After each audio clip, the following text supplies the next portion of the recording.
వారసత్వాన్ని ఎక్కువగా ప్రోత్సహించినట్టు తెలుస్తుంది. సెకండ్ లిస్టులో ముఖ్యంగా చంద్రగిరి, తిరుపతి, అలాగే మచిలీపట్నం, రామచంద్రపురం లాంటి స్థానాల్లో వారసులకు ఎక్కువగా సీట్లు కేటాయించిన పరిస్థితి, దాదాపుగా గుంటూరులో కూడా. సో దీనికి సంబంధించి ఓవరాల్గా ఎట్లాంటి కసరత్తు జరిగింది, ముఖ్యంగా వైసీపీ సెకండ్ లిస్ట్ సంబంధించి ఎట్లాంటి జాగ్రత్తలు తీసుకుంది?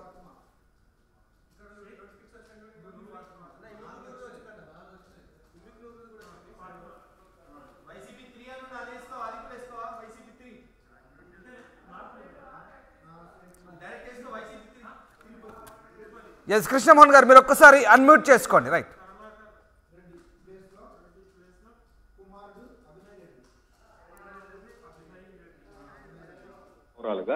దీంట్లో ఒక్కసారిగా మనం వరుసగా చూసుకుంటే ఎంపీలని మొదటి నుంచి చెప్తానే ఉన్నాం. ఎంపీలని ఎమ్మెల్యేలుగా పంపిస్తున్నారు, ఎమ్మెల్యేలని ఎంపీలకు కూడా పంపించే పరిస్థితి ఉంటుందని చెప్పి చాలా క్లారిటీగా ప్రతి నియోజకవర్గానికి సంబంధించిన ప్రతి విషయాన్ని కూడా మనం తీసాం. ఇప్పుడు మనం కానీ చూసుకుంటే అనంతపురం ఎంపీగా శంకరనారాయణ మామూలుగా ఎమ్మెల్యేగా చేశారు, ఆయన మంత్రి పదవి ఇచ్చారు. ఆయన ఇప్పుడు అనంతపురం ఎంపీగా తీసుకొని వచ్చిన పరిస్థితి అయితే ఉంది. తర్వాత ఎవరైతే హిందూపురం శాంతమ్మ అంటారు, ఈమె గతంలో బీజేపీ నుంచి బళ్ళారి ఎంపీగా పోటీ చేసి గెలిచారు. ఆమెను ఈ రోజు ఇదే ప్రాంతానికి సంబంధించి ఆంధ్రప్రదేశ్ లో ఎంపీ స్థానంలో అంటే గోరంట్ల మాధవ్ స్థానాన్ని మార్చి ఈ రోజు శాంతమ్మకి ఇచ్చిన పరిస్థితి ఉంది. అలాగే గతంలో అంటే బీజేపీలో అంటే అక్కడ ఎవరైతే ఉన్నారో వాళ్ళకి సంబంధించిన వ్యవహారాలు మాత్రం ఎక్కడో బళ్ళారిలో ఉన్న వ్యక్తిని తీసుకుని వచ్చి ఈ రోజు ఇక్కడ తీసుకుని వచ్చిన పరిస్థితి అయితే ఉంది. అరికి ఎంపీ కొన్ని సాంకేతిక కారణాల వల్ల మిమ్మల్ని మళ్ళీ తీసుకునే ప్రయత్నం చేస్తాం. ఎస్ రాజేష్ ఒక్కసారి వైసీపీ లిస్టుకు సంబంధించి నిజంగా ఎట్లాంటి కసరత్తు చేస్తుందంటే ఏం చెప్తారు? ఖచ్చితంగా ముందు సామాజిక సమీకరణాలే ప్రధాన ఎజెండాగా లిస్టుల అభ్యర్థుల ఎంపిక అనేది వైసీపీ చేసిందని చెప్పాలి. తర్వాత ఆ పార్టీ చేసుకున్నటువంటి సర్వేలు కానీ అక్కడ లోకల్ సిట్టింగ్ ఎమ్మెల్యే మీద ఉన్న వ్యతిరేకత, ప్రజల్లో అతనికి ఉన్న సానుకూలత ఎన్నింటిని కూడా పరిశీలించి మాత్రమే ఇప్పుడు అభ్యర్థుల లిస్టును అయితే ఖరారు చేసిందని చెప్పాలి. ఎంపీగా ఉన్నటువంటి అభ్యర్థి ఎమ్మెల్యేగా వస్తే గెలుస్తారని ఆ రకంగా కూడా సర్వే చేసుకున్నారు. ఎమ్మెల్యేగా పోటీ చేస్తే ఎలా ఉంటుంది, ఎంపీగా పోటీ చేస్తే ఎలా ఉంటుంది, అన్ని రకాల కోణంలో సర్వేలు చేసిన తర్వాత ఆ సర్వే రిపోర్ట్ల ఆధారంగానే పూర్తిగా అటు పీకే టీం కానీ లేకపోతే వైసీపీకి సంబంధించినటువంటి సొంత సర్వేలన్నీ కూడా చేసుకున్న తర్వాతే అభ్యర్థుల మార్పులకు సంబంధించిన నిర్ణయాన్ని తీసుకుందని చెప్పవచ్చు. అభ్యర్థులకు సంబంధించి వీళ్ళే ఇప్పుడు ప్రకటించిన అభ్యర్థులు మొన్న డిసెంబర్ 11 ప్రకటించినటువంటి 11 మంది అభ్యర్థులు, ఈ రోజు ప్రకటించిన 27 మంది అభ్యర్థులు. మొత్తం వీళ్ళంతా కూడా రాబోయే ఎన్నికల్లో వైసీపీ నుంచి బీఫామ్ తీసుకుంటారని, ఎలాంటి మార్పులు ఉండవని కొద్దిసేపటిమే సజ్జలు కానీ బొచ్చ కానీ చెప్పిన నేపథ్యంలో ఇకపైన మార్పులు ఉండే అవకాశం లేదు. వీళ్ళే నేరుగా ఎన్నికల రణరంగంలో దిగే అవకాశం కనబడుతుంది. ఖచ్చితంగా కేవలం పార్టీ చేసుకున్న సర్వేలు, పీకే టీము చేసినటువంటి 4-5 సర్వేలు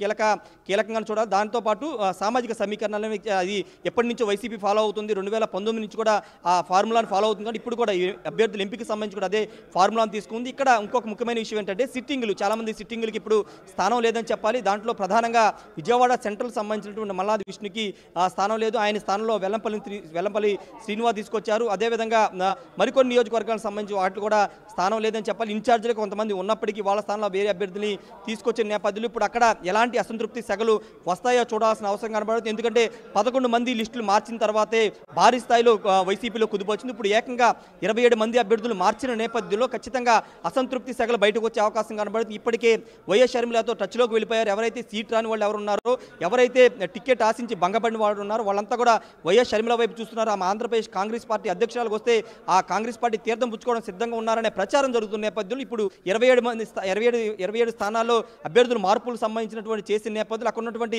సిట్టింగులు కానీ లేకపోతే సీట్ ఆశించినటువంటి ఆశావాహులు అందరూ కూడా ఖచ్చితంగా కాంగ్రెస్ పార్టీ వైపు చూసే అవకాశం కనబడుతుంది. ఎందుకంటే తెలుగుదేశం జనసేనలో ఇప్పటికే ఎక్కువైపోయి ఉన్నారు కాబట్టి అక్కడ మ్యాక్సిమం స్థానం ఉండే అవకాశం లేదు కాబట్టి కాంగ్రెస్ వైపే చూసే అవకాశం కనబడుతుంది. ఖచ్చితంగా ఇది రాబోయే రోజుల్లో ఆంధ్రప్రదేశ్ రాజకీయాలకు సంబంధించి కీలక పరిణామంగా మారే అవకాశం కనబడుతుంది. ఇప్పటివరకు టీడీపీ జనసేన వైసీపీ మధ్య పోరు అనుకున్నారు. ఒకవేళ ఈక్వేషన్స్ మారితే కనుక షర్మిల ఆంధ్రప్రదేశ్కి వస్తే కనుక ఇప్పుడు వైసీపీ నుండి ఎక్కువ మంది అటువైపు వెళ్లే అవకాశం కనబడుతుంది కాబట్టి ఈక్వేషన్స్ మారే అవకాశం కనబడుతుంది. మరి సిట్టింగులకి సీట్లు ఉన్నటువంటి సిట్టింగుల్ని పిలిపించి మాట్లాడతారా లేకపోతే వాళ్ళ దారి వారు చూసుకోమంటారా అని దానిపైన క్లారిటీ రావాల్సి ఉంది. ఎందుకంటే పార్టీ అధికారంలోకి రావడం ముఖ్యం. అభ్యర్థుల ఎంపిక సంబంధించి కూడా ఇక్కడ కూడా చాలా స్పష్టంగా మేము పరిగణలోకి తీసుకున్నామని పార్టీ పెద్దలు చెప్తున్న నేపథ్యంలో సిట్టింగులకి పిలిపించి మాట్లాడతారా లేదా అని చూడాల్సిన అవసరం ఉంది. ఈ రోజు చిత్తూరు సంబంధించిన పోతలపట్టి ఎమ్మెల్యే బహిరంగాన్ని మీడియా ముందుకు వచ్చి మాట్లాడడం కానీ, మొన్నటి వరకు ప్రతిపాడు అదేవిధంగా పి గన్నవరానికి సంబంధించి కానీ వీళ్ళంతా కూడా కూడా బహిరంగ వచ్చి మాట్లాడారు. కొంతమంది అయితే జనసేనకు టచ్లోకి వెళ్ళారు. రాబోయే రోజుల్లో వైసీపీ కాంగ్రెస్ వైపు కూడా వెళ్ళే అవకాశం ఉందనే ప్రచారం జరుగుతున్న నేపథ్యంలో ఇప్పుడు వైసీపీ రేపటి నుంచి ఏమన్నా అసంతృప్తులు బయటకు వచ్చే అవకాశం ఉంది. సీట్ రాని వాళ్ళు కానీ లేకపోతే టికెట్ ఆశించిన వారు వాళ్ళంతా కూడా బయటకు వచ్చే అవకాశం లేకపోతే వాళ్ళని ఏ విధంగా బుజ్జగిస్తారు లేదా బుజ్జగించకుండా పక్కన పెడతారో చూడాల్సిన అవసరం కనబడుతుంది. ఏదేమైనప్పటికీ వైసీపీ చాలా కీలక నిర్ణయం తీసుకుందని చెప్పాలి.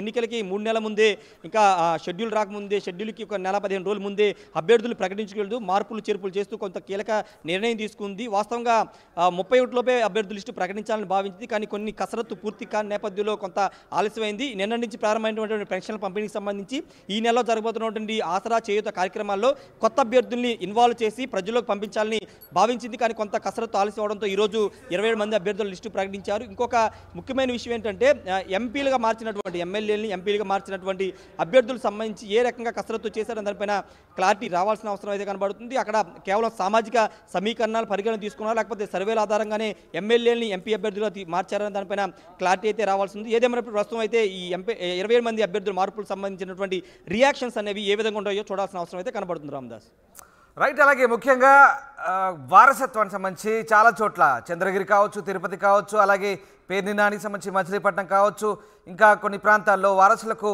రామచంద్రపురం కావచ్చు, అలాగే గుంటూరు సంబంధించి ఈస్ట్ కావచ్చు, ఈ ప్రాంతాల్లో వారసులకు టికెట్లు కేటాయించిన పరిస్థితి కనబడుతోంది. సో జగన్మోహన్ రెడ్డికి సంబంధించి ఎప్పటి నుంచో తమ వారసులకు టికెట్ ఇవ్వాలంటూ ఈ నాయకులు చేసిన ప్రయత్నాలు కొంత సక్సెస్ అయినాయంటే చెప్పుకోవచ్చు. ఎందుకంటే ఎప్పటి నుంచో పార్టీ అధినేతపై ఒత్తిడి తెస్తున్న క్రమం. సో ఈ నేపథ్యంలో వీళ్ళంతా సక్సెస్ అయినట్టుగానే వారసులకు టికెట్ ఇప్పించుకునే అంశంలో ఖచ్చితంగా సక్సెస్ అయినట్టు. ఎందుకంటే చాలామంది వారసులను దింపాలనుకున్నారు. శ్రీకాకుళం మొదలు పెట్టుకుని చిత్తూరు వరకు చాలామంది తమ వారసుల్ని ఈసారి బరిలో దింపాలనుకున్నారు. అటు శ్రీకాకుళం తమ్మినేని సీతారాం కానీ బొత్స సత్యనారాయణ వాటితో పాటు చాలామంది వాళ్ళ వారసుల్ని ఈసారి రంగంలో దింపాలని భావించారు. చాలా గట్టి ప్రయత్నాలు చేశారు. కానీ చాలా తక్కువ మందికి మాత్రమే ముఖ్యమంత్రి అవకాశం ఇచ్చారని చెప్పాలి. ముఖ్యంగా మచిలీపట్నానికి సంబంధించి పేర్నాని గత 6-7 నెలలుగా ఆయన పోటీ చేయనని చెప్తూ ఉన్నారు. అక్కడ బందర్లో జరిగిన సభలో కూడా ముఖ్యమంత్రి సమక్షంలో తాను ఎన్నికల్లో పోటీ చేయనని చెప్పారు. చేయనని చాలా స్పష్టంగా చెప్పారు. గత 1.5 కాలంగా ఆయన కుమారుడు పేరుని కిట్టు గడప గడప మన ప్రభుత్వ కార్యక్రమం తిరుగుతున్నారు. అదేవిధంగా తిరుపతి సంబంధించి అభినయ్ రెడ్డికి సంబంధించినటువంటి అంశాన్ని కానీ బొమ్మన కరుణాకర్ రెడ్డి చాలా రోజుల నుంచి ఆయన కుమారుని అడుగుతున్న నేపథ్యంలో ఆయన కూడా అక్కడ సర్వేల ఆధారంగా ఖచ్చితంగా గెలుస్తాడనే ఒక సర్వే రిపోర్ట్ ఆధారంగా ఆయన టికెట్ కేటాయించాక చంద్రగిరికి సంబంధించినటువంటి అక్కడ మోహిత్ రెడ్డి కానీ వీళ్ళంతా సంబంధించి గట్టి ప్రయత్నాలు చేశారు. చాలామంది ప్రయత్నించినప్పుడు కేవలం నలుగురు అభ్యర్థులు మాత్రం ఇప్పుడు అవకాశం దక్కిందని చెప్పాలి. రాబోయే రోజులకు వేళ మార్పులు ఉంటే కనుక కొత్తగా మరోసారి ఏమన్నా కొంతమంది ఏమైనా వచ్చే అవకాశం కనబడుతుంది. ఇన్ఛార్జీలుగా వారసులు వచ్చే అవకాశం అయితే కనబడుతుంది. ప్రస్తుతానికైతే 4గురికి మాత్రం ఛాన్స్ దొరికింది. ఇక్కడ గుంటూరు ఈస్ట్కి చూస్తున్నా కానీ ముస్తాఫా 2 సార్లు పోటీ చేశారు. 3వసారి తన కుమార్తెకి అవకాశం ఉందని చాలాసార్లు పార్టీ అధిష్టానం దృష్టికి తీసుకొచ్చారు. సీఎం కార్యాలయం తిరిగారు. సజ్జల చుట్టూ కూడా తిరిగిన నేపథ్యంలో ఆయన ప్రయత్నాలు ఫలించాయి. ఇప్పుడు ఆయన కుమార్తెకి ఫాతిమాకి సీట్ అయితే గుంటూరు ఈస్ట్ సీట్ అయితే దక్కిందని చెప్పాలి. మరోవైపు పేరు నాని కూడా పోటీ చేస్తే తన కుమారుడు చేస్తాడు, తాను మాత్రం పోటీలో ఉండను, ఒకవేళ తమ కుటుంబాన్ని కాదని వేరే వాళ్ళకి ఇచ్చిన పార్టీ కోసం పనిచేస్తానని బహిరంగంగా చెప్పిన నేపథ్యంలో ఆ అంశాలను కూడా వైసీపీ దృష్టిలో పెట్టుకుందని చెప్పుకోవచ్చు. ఎందుకంటే పేరు నాని కుటుంబానికి ఇస్తే అక్కడ గెలిచే అవకాశం ఉందని భావనలోనే అక్కడ పేరుని కిట్టు అవకాశం ఇచ్చారని చెప్పాలి. ఒకవేళ ఇప్పుడు వైసీపీ తీసుకున్న నిర్ణయాలకు సంబంధించి అవి ఎంతవరకు సక్సెస్ అవుతాయి, వారసులకు సంబంధించినటువంటి తీసుకున్న నిర్ణయాలు ఎంతవరకు సక్సెస్ అవుతాయి అనేది రాబోయే ఎన్నికల తర్వాత మాత్రం తెలిసే అవకాశం ఉన్నప్పటికీ ప్రస్తుతం వాళ్ళ మీద కూడా రాజేష్ అలాగే ఉండండి. కృష్ణమోహన్ దగ్గరికి వెళ్దాం. కృష్ణమోహన్ ముఖ్యంగా